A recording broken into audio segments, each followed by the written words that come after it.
Bonjour et bienvenue sur DigiSchool. Je m'appelle Camille, je suis votre professeure de lettres. Aujourd'hui ensemble, nous finissons la partie résumée de notre lecture commentée de Madame Bovary, puisque c'est le résumé du dernier chapitre de Madame Bovary que nous faisons aujourd'hui, chapitre 11, partie 3.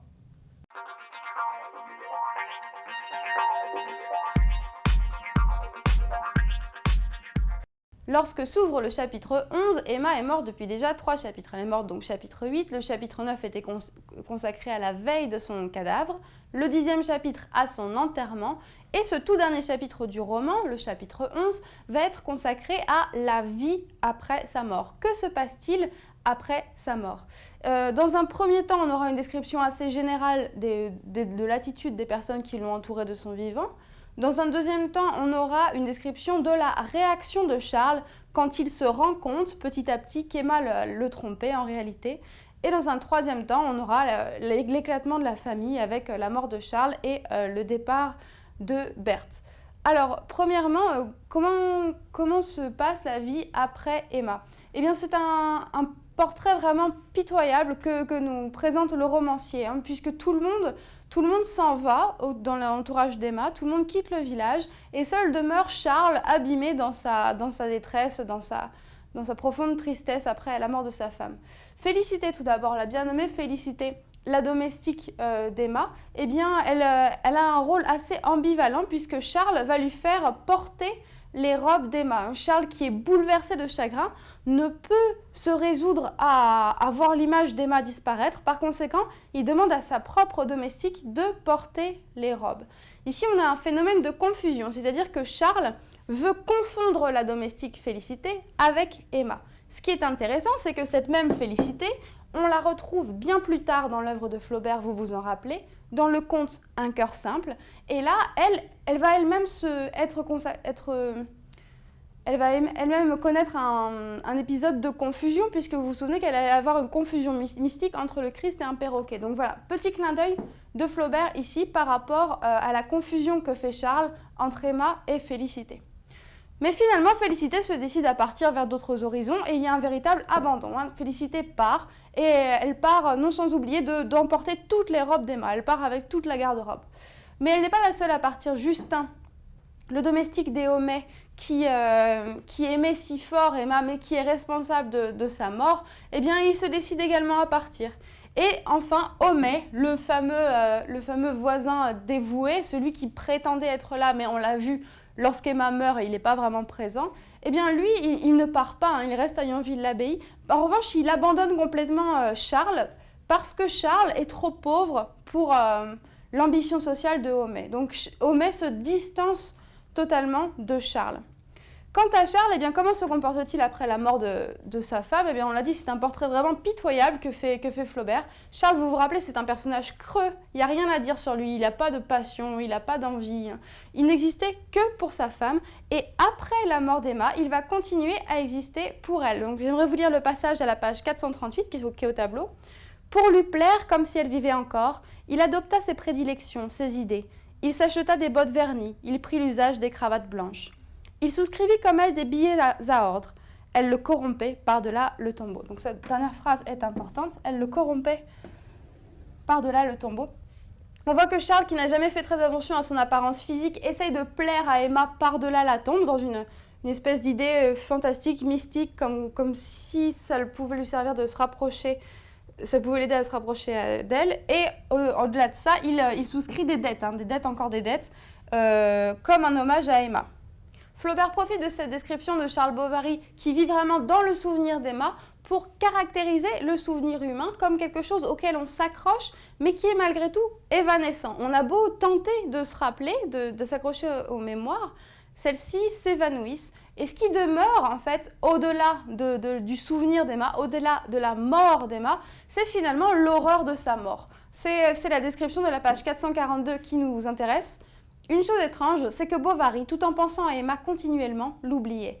Et il se désespérait à sentir cette image lui échapper de la mémoire, au milieu des efforts qu'il faisait pour la retenir.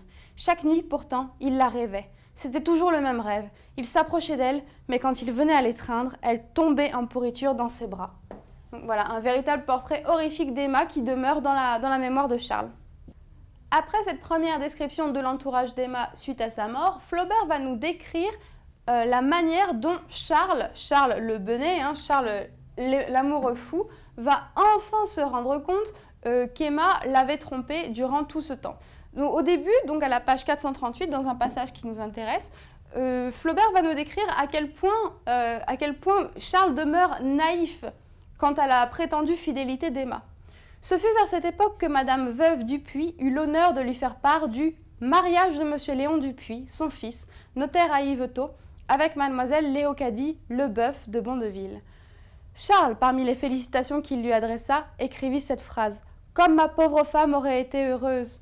Donc voilà, quand Léon, le premier amour d'Emma, se marie, Charles, dans un élan de naïveté, écrit dans la lettre qu'il répond « Comme ma pauvre femme aurait été heureuse ».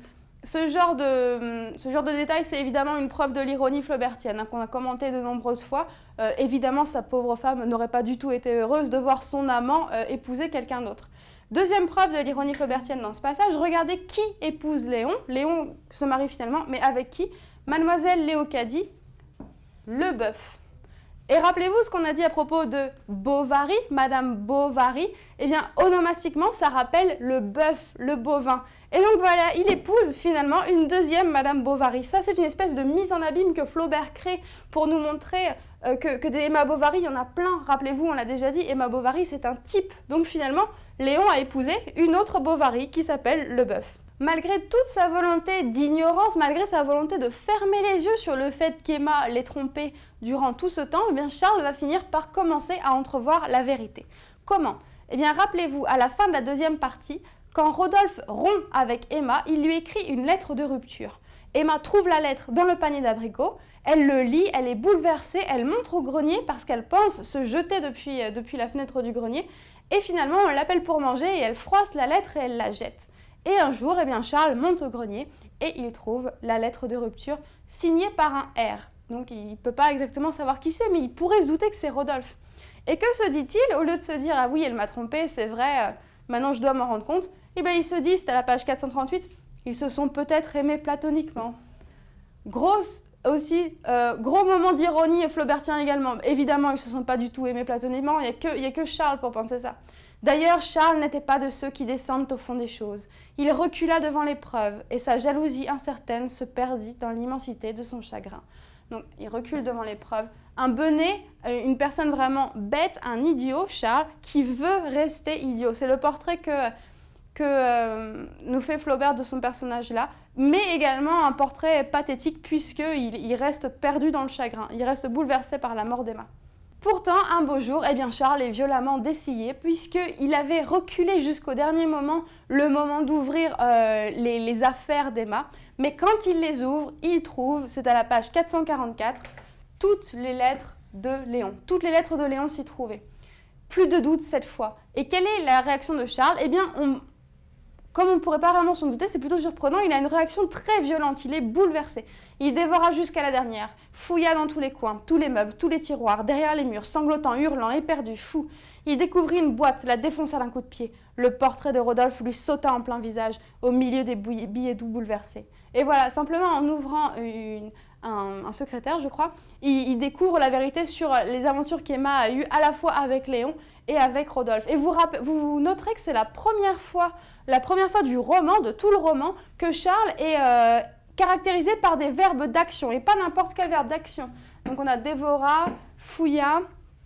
Après, il y a des accumulations aussi, tous les meubles, tous les tiroirs, derrière les murs. Après, 2 participes présents, sanglotant, hurlant, et puis 2 adjectifs, éperdu, fou. Donc, selon le processus de l'accumulation que Flaubert met à profit à de nombreuses reprises dans le roman, on nous montre Charles vraiment éperdu de folie, de colère, etc. Enfin, il a compris la vérité sur sa femme. Est-ce que cela va changer son attitude? On pourrait s'attendre à ce que Charles, une fois qu'il est certain de l'identité des hommes avec qui Emma l'a trompé, eh bien, aille les voir, aille les confronter, aille leur demander des explications. Mais ce n'est pas du tout ce qui se passe. Il ne fait rien, conformément à son personnage qui est vide. Sauf qu'un jour, par hasard, il croise Rodolphe. Rodolphe, qui quand même est quelqu'un d'assez gonflé, va jusqu'à l'inviter à boire une bière, le pauvre Charles qui est complètement détruit. Et c'est un peu la faute de Rodolphe s'il en est là, hein. C'est quand même Rodolphe qui a envoyé Emma au suicide. Eh bien, il l'emmène quand même boire une bière. Et Charles, eh ben, Charles ne lui dit rien. Quasiment, c'était la page 445. Charles se perdait en rêverie devant cette figure qu'elle avait aimée. Il lui semblait revoir quelque chose d'elle. C'était un émerveillement. Il aurait voulu être cet homme. C'était un émerveillement. Il aurait voulu être cet homme. Regardez là, c'est le passage du personnage vide, Charles, ébahi devant un personnage qui existe vraiment, c'est celui de Rodolphe. « Je ne vous en veux pas, dit-il. Non, je ne vous en veux plus. C'est la faute de la fatalité. » Et là, procédé flaubertien aussi courant, on a un moment vraiment triste, pathétique. Charles qui pardonne le fait qu'Emma l'ait trompé pendant tout ce temps-là, qui pardonne ses douleurs. Et là, Flaubert va mettre un petit détail comique. C'est la faute de la fatalité. Ça, c'est une idée reçue. Si vous cherchez fatalité dans le dictionnaire des idées reçues de Flaubert, vous verrez que c'est la faute de tout. Hein, donc, il met un petit stéréotype à cet endroit-là dans la bouche de Charles pour nous montrer que Charles demeure quand même le plus idiot des idiots. Et finalement, la dernière page du roman arrive, et ce n'est pas une happy end qui nous attend, hein, puisque le personnage de Charles, finalement, meurt tranquillement au fond du jardin. Désespéré, ruiné, un jour il sort, il s'assoit près de la tonnelle, au même endroit où Emma avait ses rendez-vous galants avec ses amants, et là, eh bien, quand sa petite fille Berthe vient le retrouver, elle le trouve mort. Une fin donc très pathétique. Qu'advient-il de Berthe, l'enfant de Charles et d'Emma? Eh bien, dans un premier brouillon, dans la version de Madame Bovary qui avait existé jusqu'à quasiment la toute fin, Flaubert avait prévu que Berthe aille vivre chez une tante proche. Et finalement, au tout dernier moment, quasiment au moment de rendre son manuscrit, de l'envoyer à Maxime Ducamp, Flaubert a changé la fin et il a décidé que Berthe allait aller vivre chez cette tante et qu'en plus de ça, comme cette tante n'aurait pas assez d'argent, elle allait envoyer Berthe travailler à l'usine. Donc on voit que ce changement du manuscrit dernière minute nous montre bien que Flaubert voulait que la fin soit le plus pathétique possible.